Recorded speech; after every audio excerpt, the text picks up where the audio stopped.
Hello, everybody. This is DFS Chan coming to you here on January 16th to talk about the League of Legends DFS slate. We have a very high prize pools today, which I'm very proud of. I mentioned this on the other day that we have 10K to first main GPP, but also the Triumphant Warrior, $333 GPP.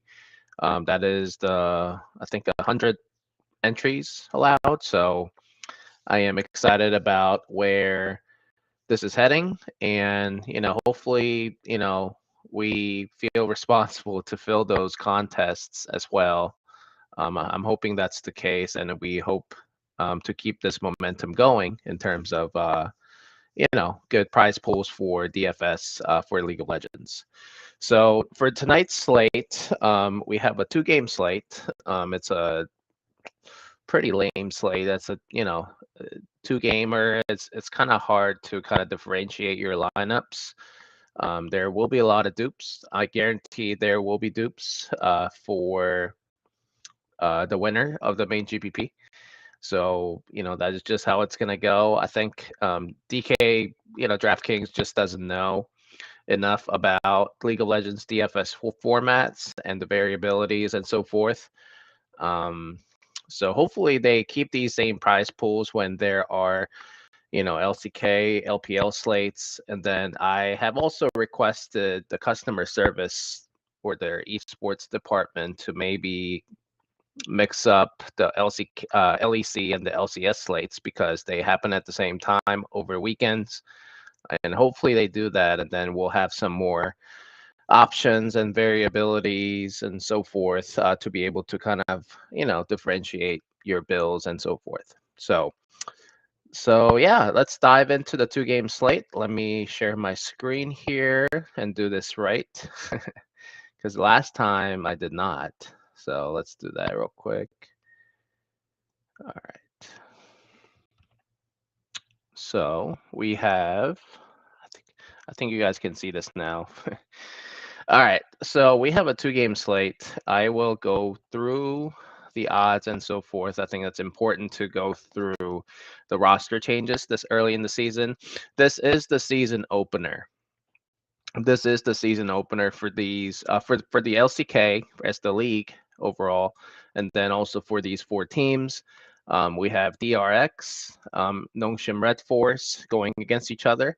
And then we have a marquee matchup in Genji versus T1. So that's going to be an interesting one, I think. I mean, if you have been following League of Legends for a while, or if you have been playing League of Legends DFS, I think this is an exciting first couple matchups, at least as exciting as it can get for a two-game slate, rather, right? So because we don't have like a T1 against another, inferior team. We actually have 2 good solid matchups, pretty evenly skilled, I think, between both, teams and the respective matchups. Like we have DRX and Nongshim Red Force, who are projected to finish in the bottom 3 or 4 of the LCK this season.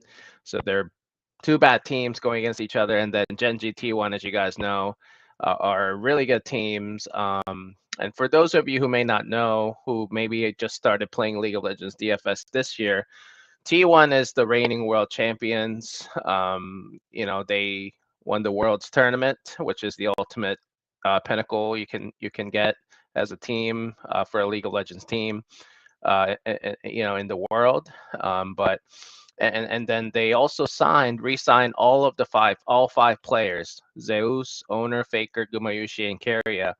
So T1 is actually pretty stacked. I mean, they are returning all 5 starters who, together won the World's Tournament. But often there is like a Super Bowl hangover if an NFL team goes to Super Bowl and wins it the next season. They come out flat in their season opener and so forth.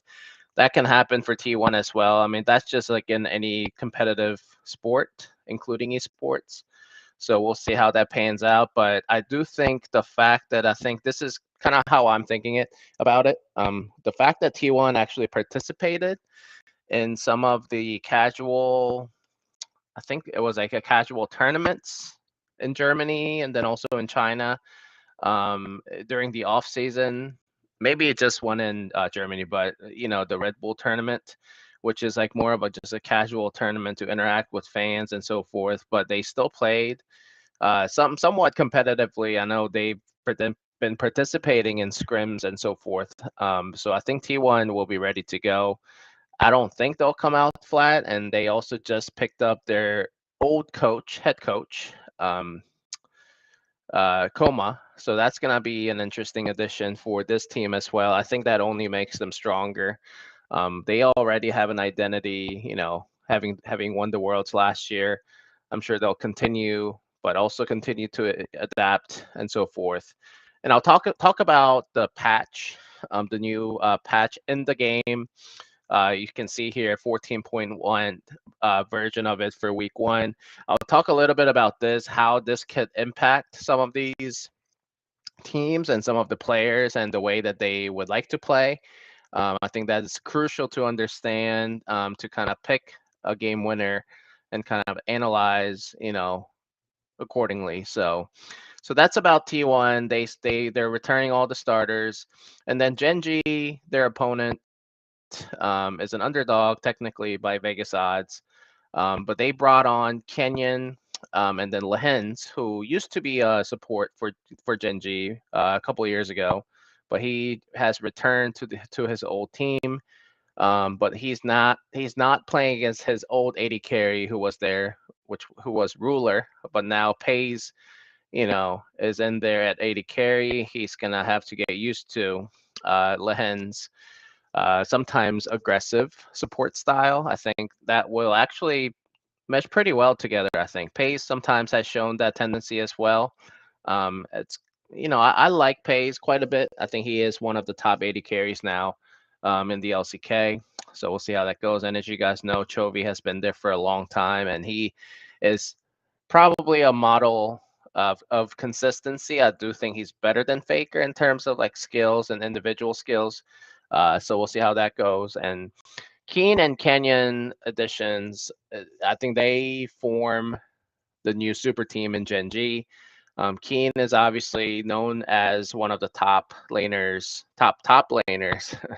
in the LCK. And he's been that for a while, for a long time. I think he is finally fed up with playing on bad teams, and finally signed with Gen G, giving it a try to win the championship, also the world championship. So we'll see how that pans out. But I just want to talk a lot more about Kenyon's addition here, which is it's going to be very critical, I think. Kenya is a good jungler. I mean, he's a great jungler. He is probably one of the top junglers in the world. He just had a bad team, I think, on D plus Kia. I know they have Showmaker and all that, but they just had a bad team and team chemistry.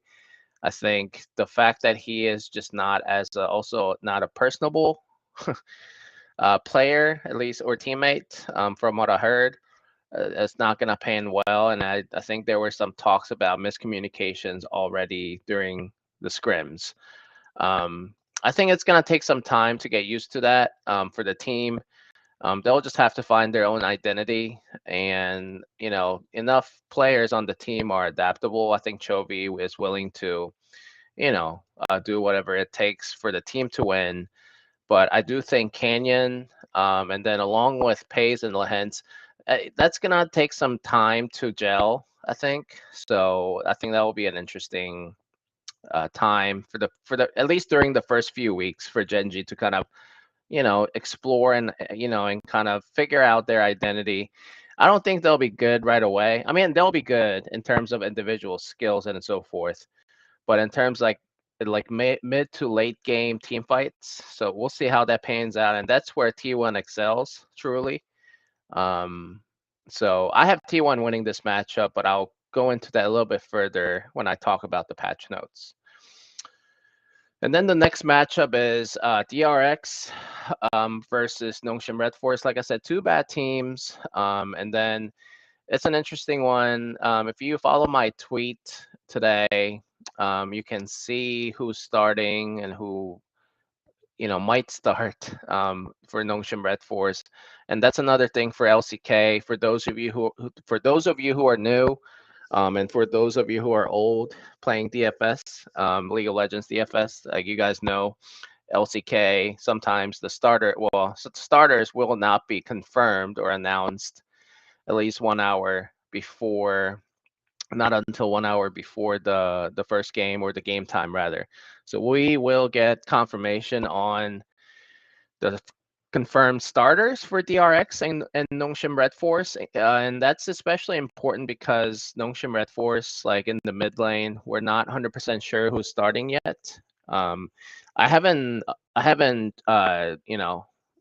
dug deep into that yet, but maybe they have posted it in the last hour or so. But a couple hours ago when I last looked, I didn't see anything.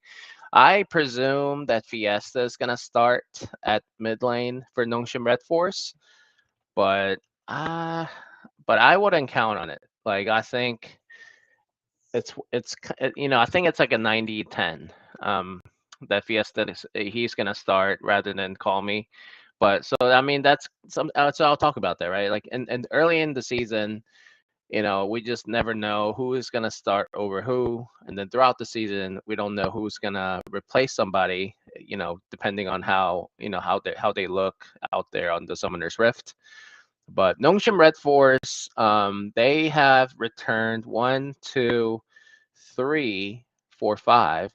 I mean, they are returning a lot of players.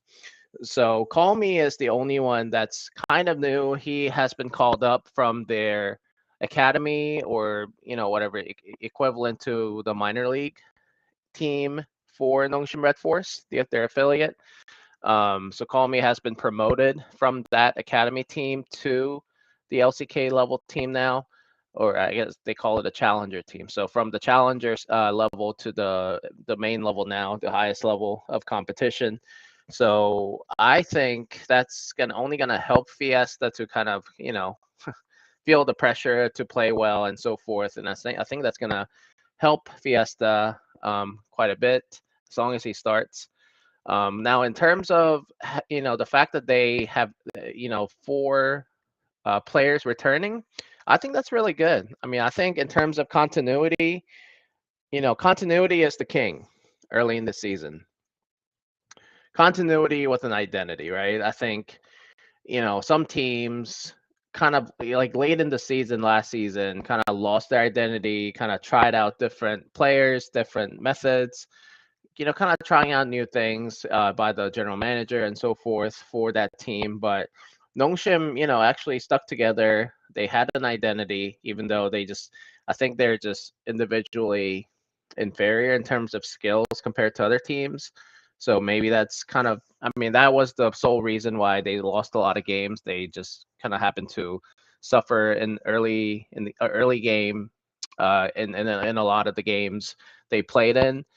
But here, like going up against a bad team in DRX, and I'm not 100% positive that any of these players on DRX is better than their counterparts on Nongshim. Maybe Rascal and maybe Teddy and Pleta. So I think Nongshim's continuity, the fact that they have 4 starters returning, I think it's going to be great. That's a great positive factor for me to choose Nongshim. And on the other hand, DRX, as you can see, we have a lot of called up players. We have Sponge at jungle and Setab at mid, and then Pleta at support. Now, these players have played, maybe Setab and Pleta, maybe not Sponge. Some of these players have played at the LCK level when I think some of the players for DRX tested positive for COVID back in the days. If you remember those days. um, so they have some experience, but minimal at best. Now they're being called up from their challenger level team to the main squad here. And like I said, Rascal is the only returning starter for this team. So it's a new team. Like, there's no other way to put it. Now, Rascal's probably a little bit better than Dean, their counterpart in the top lane. Now, Sponge is a big question mark. As you guys know, I put a lot of emphasis in the jungling player, jungling position, and jungling metrics. Now, I took a look at jungle metrics here for. Let me see if you guys can see this. Yeah.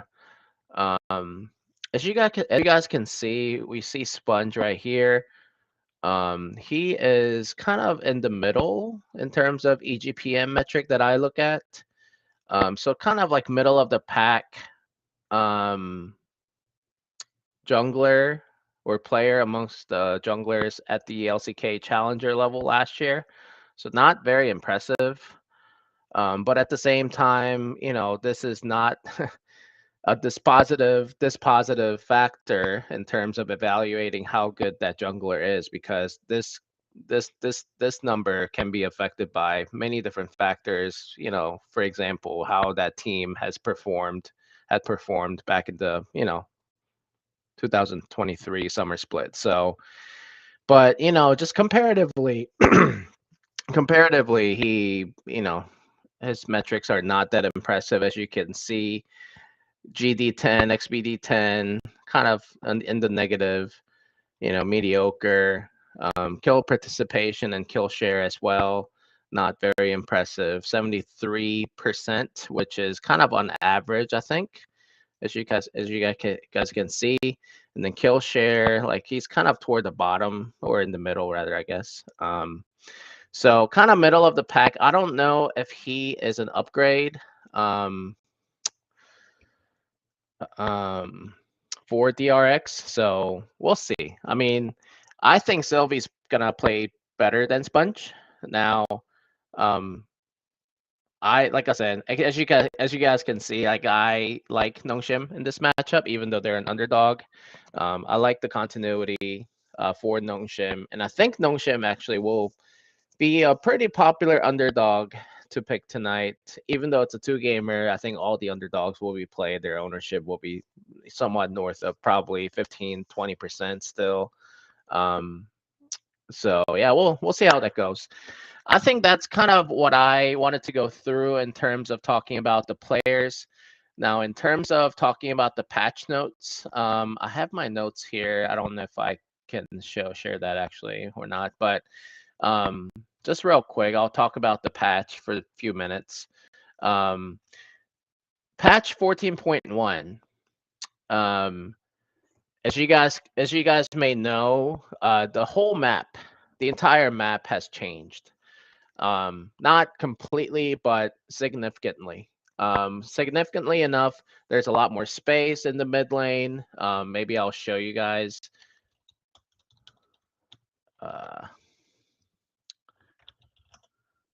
I think it's critical to understand. So yeah, this is a good one. So as you guys can see, the mid lane has gotten much wider and bigger.